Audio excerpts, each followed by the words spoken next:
Bonjour chers investisseurs rentables, alors bienvenue dans cette nouvelle vidéo de la chaîne Learnimo dans laquelle nous allons voir comment définir le bon prix auquel acheter un bien immobilier.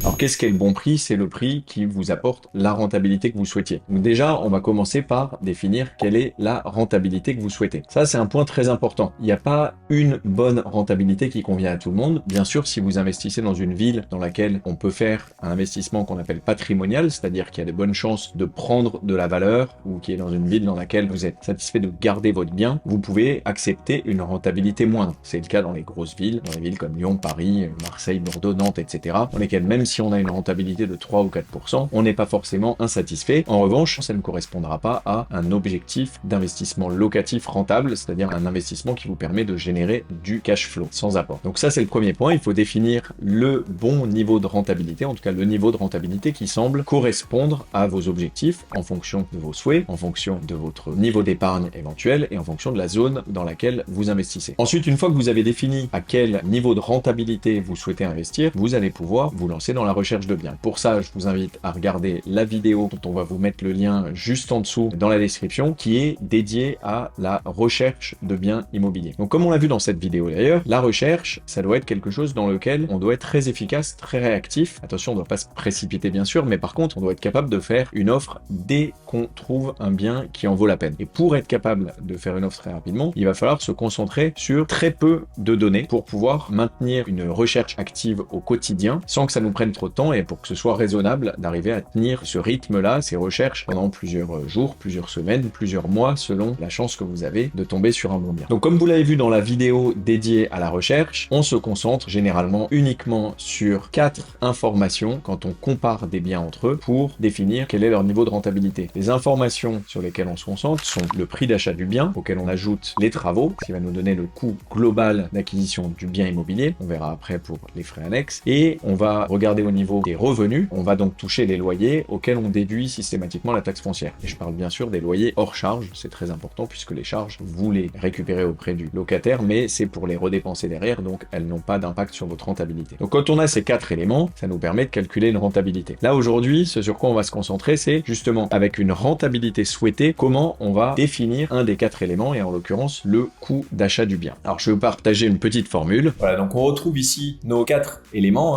donc le prix d'achat, les travaux, le loyer, moins la taxe foncière. Et donc ça nous donnait la rentabilité souhaitée. Là, on va faire l'exercice dans l'autre sens. On va, une fois qu'on a défini sa rentabilité souhaitée, définir le prix d'achat auquel il est acceptable d'acheter ce bien pour atteindre cette rentabilité. Alors pour ça, ce qu'il va falloir, c'est estimer les loyers possibles. Donc les loyers possibles, une très bonne manière de les estimer, c'est de se rendre sur le site Se Loger. Vous allez faire une recherche dans la zone précise dans laquelle vous investissez. Donc quand je dis précis, c'est que sur Se Loger, vous avez la possibilité d'afficher les biens sur une carte, et donc ça va vous permettre de regarder précisément dans le quartier dans lequel vous vous trouvez. Vous définissez donc le type de bien, par exemple un T2, un T3, et la surface en prenant 5 ou 10 mètres carrés en dessous et au-dessus pour avoir une fourchette. Ça va vous permettre de trouver un certain nombre de biens concurrents dans la zone, et c'est en vous basant sur l'ensemble de ces biens que vous allez calculer une moyenne. Là, il faut faire très attention. Le but, c'est pas de fixer un loyer qui sera dans la moyenne, puisque la moyenne, elle est composée évidemment de biens qui sont loués depuis très longtemps, donc parfois qui sont à des prix qui sont dépositionnés par rapport au marché. Elle est composée de biens qui sont loués à des prix très inférieurs parce qu'ils sont peut-être en mauvais état. Elle est composée de loyers à un prix à peu près moyen. Et elle est composée de loyers à des prix très élevés parce qu'ils sont plutôt de très bonne qualité, de bonne finition. Donc si vous faites un investissement locatif dans lequel vous prévoyez des travaux, il y a fort à parier que vous allez pouvoir vous positionner au-dessus de la moyenne et plutôt dans le haut du panier. C'est une erreur de faire vos prévisions de rentabilité locative en vous basant sur la moyenne. Certes, on a toujours envie d'être prudent, mais si on est trop prudent, on n'investit jamais. Ce qu'il faut, c'est être réaliste. Donc, il faut être prudent, bien sûr, mais pas trop. Donc, vous allez essayer de voir des biens comparables, et si vous pensez que le niveau de qualité que vous allez atteindre à taille et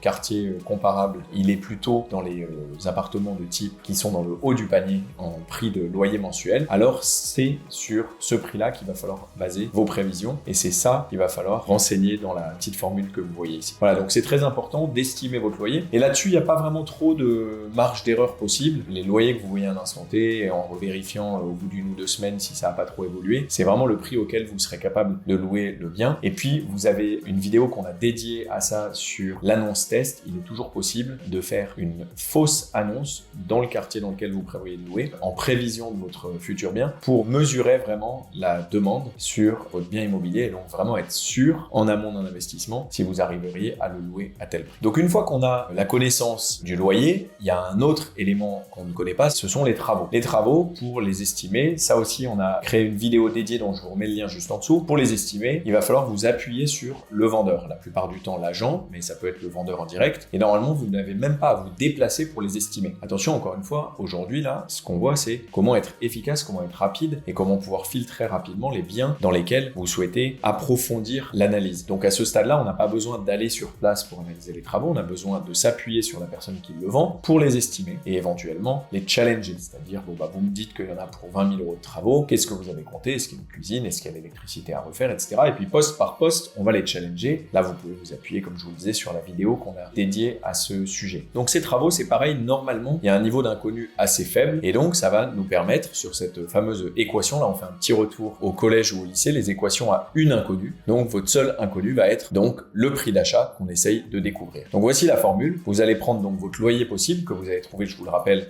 grâce à une analyse sur ce loger, la taxe foncière que vous demandez au vendeur si elle n'était pas déjà dans l'annonce, la rentabilité souhaitée que vous avez fixée et en dessous de laquelle vous ne souhaitez pas descendre en fonction de vos objectifs et de la zone dans laquelle vous investissez, et les travaux qui ont été estimés le plus finement possible en vous appuyant sur vos connaissances et en vous appuyant sur ce qu'a estimé le vendeur. Il faut se rappeler qu'il n'a pas intérêt à vous mentir puisque bien sûr, si vous faites une offre, vous allez vous déplacer, vous allez estimer les travaux, vous allez les faire confirmer par des artisans. Donc si jamais vous avez fait une offre basée sur ce qu'il vous dit et que de toute façon il était complètement aux fraises, vous allez revenir en arrière. Donc a priori, il faut plutôt partir du principe qui va vous donner les bons éléments, les challenger, les vérifier. Généralement, vous arrivez peut-être à les faire bouger de 15-20% parce qu'il a souvent été un petit peu trop optimiste, mais dans l'ensemble, vous aurez des informations correctes en les demandant au téléphone. Et donc, vous allez les diviser, ce prix que vous trouvez grâce au loyer moins taxe foncière divisé par rentabilité moins travaux, vous allez le diviser par 1,08. Ça vous permettra d'intégrer aussi les frais de notaire à ce calcul. Alors, je vous montre un exemple. On va partir sur un certain nombre de données qu'on connaît. Donc, si je souhaite louer, par exemple, un bien à 1 000 € par mois, donc 12 000 € par an, et un bien sur lequel je dois payer une taxe foncière de 1 000 €, il va me rester 11 000 € dans la poche. Si pour ce bien, je souhaite une rentabilité à 11%, je le rappelle, net de taxe foncière et net de frais de notaire, ce qui est une rentabilité très très bonne pour un investissement classique, donc la location longue durée, avec un risque très modéré. Donc 11% net de taxe foncière et de frais de notaire, c'est plutôt une très bonne rentabilité, mais c'est pour l'exercice. J'estime mes travaux à 15 000 €. Je vais donc estimer le prix d'achat raisonnable de ce bien à ici 11 000 divisé par 0,11 moins 15 000, le montant des travaux, et le tout divisé à nouveau par 1,08 pour inclure les frais de notaire. Ça me donne un prix de bien à 78 704 €. C'est ce prix auquel je vais devoir acheter le bien. Donc évidemment, après, il y a tous les jeux de négociation. C'est peut-être pas la première offre que vous allez faire. Vous allez peut-être viser en dessous pour obtenir au final le 78 704 €. Et vous pouvez vérifier en recalculant dans l'autre sens, en vérifiant ici que si vous gagnez 11 000 € par an après paiement de la taxe foncière pour un bien que vous avez acheté 78 000 € plus 15 000 € de travaux, vous refaites votre petit calcul habituel de rentabilité, donc revenu au numérateur et coût au dénominateur, et ça vous apporte à 11% de rentabilité. Donc c'est bon, vous ne vous êtes pas trompé. Voilà, donc j'espère que à l'aide de ces calculs, vous allez pouvoir être encore plus efficace et encore plus réactif dans vos appels pour comparer, analyser et éventuellement négocier des biens immobiliers. Je vous invite, si vous le souhaitez, à télécharger le petit guide gratuit, nos meilleurs conseils qu'on partage avec les investisseurs qu'on accompagne et qu'on a compilé dans un petit guide PDF qui vous permet de commencer dans l'immobilier en étant sûr de ne pas faire les plus grosses erreurs. Vous pouvez vous abonner bien sûr à la chaîne si vous voulez continuer à recevoir ces conseils gratuits qu'on vous diffuse avec Antoine et Lionel, mes associés, le plus régulièrement possible. À très bientôt.